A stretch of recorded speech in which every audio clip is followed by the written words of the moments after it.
saat mengunjungi ibu kota Nusantara ini? Itu mikrofonnya itu Pak. Kesannya gimana nih Mas? Silahkan Mas. Keren. Tepuk tangan buat kita semua di sini. Keren loh kata Mas Gibran. Enggak, kita kan ini ya apa? Pengen ada pemerataan pembangunan ya. Kalau kita lihat kan sekarang pembangunan di luar Jawa itu kan udah investasinya udah di atas 53%. Ya ini nanti akan kami dorong terus, terutama ini apa? Keberlangsungan IKN. Saya yakin kalau warga Kalimantan, warga asli di sini pasti dukung semua ya.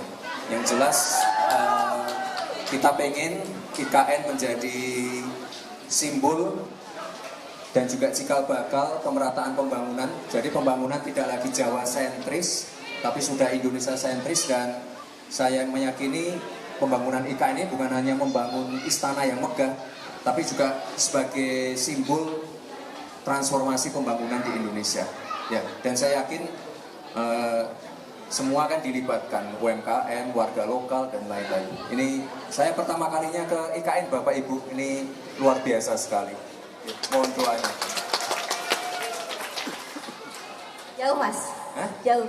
Kalau jauh enggak kan cuma 1 jam dari Iya, Balikpapan. Nanti kalau tolnya jadi, tunnelnya jadi, terus tadi saya lihat ada helikopter kan cuma setengah jam. Siap. Ya, terima kasih. Tepuk tangan sekali lagi untuk Mas Gibran dan Terima kasih kita untuk semua yang ada di sini. Bapak-bapak, tokoh-tokoh masyarakat, tokoh-tokoh senior yang ada di sini yang sudah mendukung pembangunan IKN. Luar biasa sekali ini IKN. Oke, Mas Gibran monggo di